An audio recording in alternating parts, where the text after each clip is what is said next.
Quick video with a new dog that came in today for board and train. I met her once here a little bit back. We're gonna do a board and train for her mom. So the gal that owns the dog, she's busy, professional, does her thing. The dog goes to a lot of day camp things, and she really loves the dog. She spends a lot of time with it. It sleeps with her. It doesn't really do a lot of crating and things like that. But it's a little bit on the wild side. She's about 14 months old, German Shepherd. Very nice, nice bred dog. She's real nice, but not a lot of good behaviors on leash. She likes to pull on leash. She knows sit, but kind of chooses to do it when she wants to. I think she's got a lot of food, prey, obedience type things. Haven't tested her too much other than at her initial evaluation to see if it was a dog that we wanted to take on and a client. But here she is now, and I'm gonna get to work with her a little bit. I did a little bit with her earlier during a private lesson that I did not film, but I'm gonna see what she knows, and I'm gonna start building in some communication with her. She's pretty good at following me, so with long line work, we're kind of jumping ahead a little bit with her. Did a little bit, but she kind of clings to me for the most part anyway.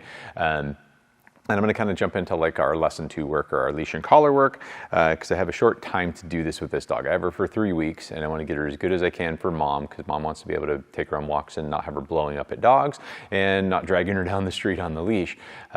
So I can get all those things kind of imprinted on the dog and get her started pretty well. Mom's gonna have to follow through and expect it from the dog once the dog comes home.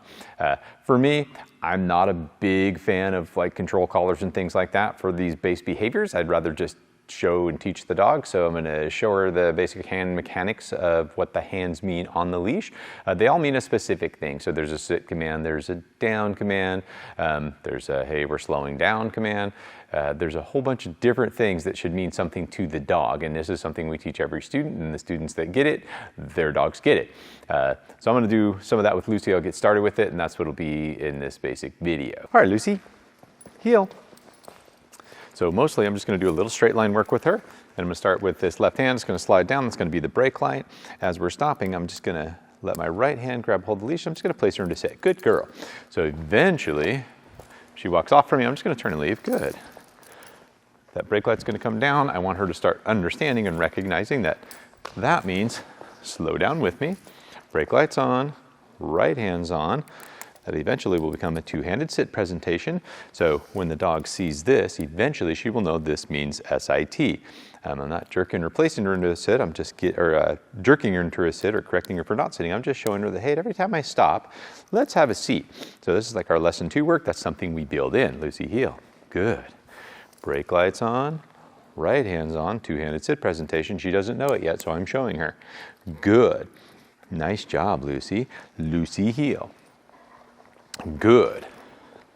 She's hanging with me here. Brake lights on, right hand's on. She's pulling a little bit there. Later on, we'll fix that too. It'll be, hey, don't put any pressure on that leash, but right now I'm just gonna help her do it because I am showing her. Lucy, heel. Anytime I move away from her, she should move away with me. Brake lights on, right hand's on. And again, she's trying to sniff the floor, eat some kibble and things on there. I forgot there was a dog working, break.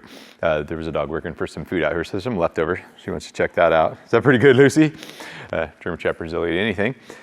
Lucy, heel. So even while she's distracted, I'm just gonna turn and leave. If she follows me, that's great. Brake lights on, right hand's on, place the sit. Good, Lucy. And right now I don't have a bunch of distractions other than the food that's on the floor. If she doesn't see my movement and bumps into the end of the leash, that's okay. She'll figure that one out. She's faster than me. Her reaction times are faster than mine. Getting to be up there in the years. She's pretty quick and I'm not. She's about 14 months, I think, right around. Lucy, heel. So now she has choice. Oh, she chose not to hit any pressure. That's good. Good job, Lucy. And I'll mark it and tell her that I like that she did that. I'm gonna straighten her out and help her get into a straight sit. Good job. Now I could be using food and doing all kinds of things. I think she's already done quite a bit of that, like luring and heeling work, but that works to a degree depending on how much somebody's worked it and how well they've proofed it. We're just gonna go into some basic, simple social obedience. I think that'll really help mom out a lot. So when I slow down, I want her to slow down. If she doesn't, I'm just gonna leave. Oops, she noticed that I left. She's a pretty wise girl. And we're just placing these simple sits. Good job, honey. Lucy, heel.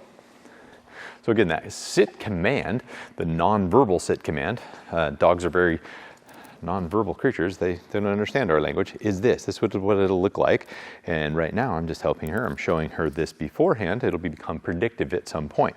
I'm not even adding in the word SIT with her right now. I'm just building in what it's going to look like, so it's showing. And then I'll start teaching her the teaching part once she's pretty good at it. And she's following my movement pretty good. Good. Brake light's coming on, right hand's coming on. Once she starts predicting that we're going to sit every time, which that one was pretty good, but usually a couple days in, I'll start adding that sit command. If she shows me that she's ready beforehand, then I'll do it. Students, I keep them on a very tight timeline if they're in a class. Private lesson students, we do a little bit of a modified timeline. It's when they're ready, as opposed to when we need to get it there. So class students have to get these repetitions in, get them in kind of quick. Brake light's on, right hand's down. I'm placing the dog into a sit. I'm really trying to work kind of straight lines, so up and down or across. I use the lines on this floor in here or the lines in the parking lot if I'm out working a parking lot. It helps me keep straight, otherwise we walk like a drunken sailor and the dogs are wondering what the heck we're doing. If I do this, it's very predictable and easy for her. Good. Lucy, heel. Let her follow me around. Good. So I'm not just turning all over the place, just nice and slow walking. Brake light's on, right hand's down, place into her sit. And I know what you're thinking. It's very non-distracting in here, John. Of course she can do it. Well, and that's the idea. I want her to be able to do it. I want to be very successful with this. I don't want to make it hard for her to learn what I want her to do. I want to make it very easy for her to learn what I want her to do. And then when I start adding distractions, it'll be a little more challenging and I'll expect a little more from her. But she already knows the answer. That's how I like to train dogs. Good, heel. Nice, Lucy. Good. So just simple leash and collar heeling work. You can run out ahead of me if you want to. The leash is always going to be loose, but I might leave. Good. Lucy, heel. And that's the really beautiful part of it, that she always has choice. You can always run out there in front of me if you want. I can't guarantee. So here she's cutting me off when I'm trying to make a left. So I'm just going to put that brake light all the way down, which is she's starting to learn that means slow down. Anytime that left hand comes on, that's a non-verbal cue for the dog. And basically, if you're up ahead of me, I may bump, and you'll have to yield to me. So, bump. I want to be out of my way, sweetie. Usually it's going to be a 90-degree turn. There's a bunch of different ways we can actually teach yielding with that. If I can keep bumping into the dog, good. I want her to back out of my way. Place that, sit. Good girl. That's nice. And reward for her, I'm just doing simple social rewards. I'm petting the dog and loving up on her and telling her how great she is. Mom tells her how great she is all the time. Unfortunately, it's doing a lot of things that we don't necessarily want. So we got to teach mom too. Mom's got to learn that, hey, pay her for what you want as opposed to what she's doing all the time. Lucy, heel. She's doing the things we like when we can pay her more for doing those things. If we're just paying her just because she makes us happy, she's going to do a lot of things because nothing really differentiates any behavior. I get paid for all these behaviors. Why wouldn't I do all of them, right? So, hey, sweetheart. Good. Equipment-wise, she's got a flat collar on. That's what she came in. It's got her tags on it. I usually take that off when I'm working with that. With whatever train collar I'm using. I'm only not using the flat collar just because they're not as safe outside that she could slip out of that thing. I could use a martingale. I just threw on a simple slip chain. It's easy and simple. I want to get her to the point where she can just hang in the flat collar and knows what to do. Doesn't really matter. I just want the safety aspect of chain collar because I don't know if she gets freaked out by things or something would run off. The chain collar prevents her from that. Good. Lucy, heel. So super simple. Very non-exciting, looks like paint drying, but I am building in a nonverbal communication system with this dog that will pay big dividends later on. Lucy, heel. Again, food obedience and all those kind of things are fun.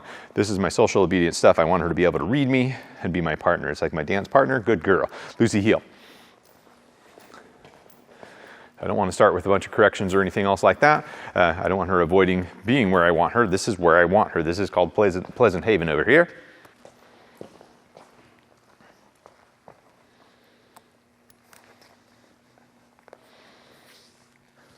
Lucy, heel. So this nonverbal communication that I'm doing with her, this stuff that I'm teaching is very much different than like a food obedience It's just simple, calm, social obedience, and she's learning to read me. She's learning these nonverbal or just visual cues, and it's her job to respond to them. She's learning how to turn off very light pressure. I'm not forcing her to do anything. We've got a very simple chain collar on here, again, to keep her from going away. That's about it. Good. But super, super simple stuff, but very important to me to have a dog that knows how to read the handler. Eventually, I'll be able to just stop and she'll just sit, and I won't have to help her or make her. That's her job. She can do it. If she fails to do it and she gets corrected for failing to do it, she'll understand why she got corrected. So I'm building a lot of clarity in there, a lot of information. Lucy, heel. Good. This is a great training environment for her right now because it's very easy for her to get this. Good girl. If I wanted to make this more challenging for her or to up distractions or whatnot, I could add things. I could add plates of food, I could add stuffed animals, I could add another dog. I could do a lot of different things to make it a little bit more challenging, but I can control that. If I can control this environment and the distractions and things in it, I don't have to control the dog. I don't want to control the dog. I want to help the dog learn. Trying to control the dog constantly, controlling the dog is kind of what happens when things get out of control because you didn't control the environment or the distractions in it. But the less I have to do that, the more she can learn and the more she can be my willing partner, which is what I want to build in for the dog. She's starting to really predict this, so it's getting very easy for her to sit, and one finger barely touching her rear and one finger barely on the leash. She's getting this really good. Good job, Lucy, and she's happy about it. She's like, okay, this is easy, John. Yes, it's supposed to be easy, sweetheart. Yeah. We're going to build in recall, got to build in some leave it, out, different things for her that mom wants. So she'll be tempted with different things, and I'll teach her to play a little bit and let go of things. But we'll make it super easy for her to learn, and we'll just really, really, really reinforce these simple, consistent behaviors and expectations, and she'll be a very nice dog. I don't have to add any magic. I'm just consistency, clarity, calm. Good, Lucy, heel. Mom can get all those things out of this. Her money and my time over these 3 weeks will be well spent. Good, Lucy. She's a very nice little German Shepherd. Good girl. Nice job. So that's the start with Lucy. We're going to continue on with this exact same stuff. I'll be adding distractions as her abilities and her understanding of this comes up. Again, I'll add it. I'm going to keep her in that 80% success range before I make it 20% more challenging. I want to make it easy for her to figure out what it is that this ugly, hairy monkey wants her to do. So she enjoys doing it, and she's successful almost all the time. Yeah. We got to challenge you a little bit, but we want you to be successful a lot. See you on the next one.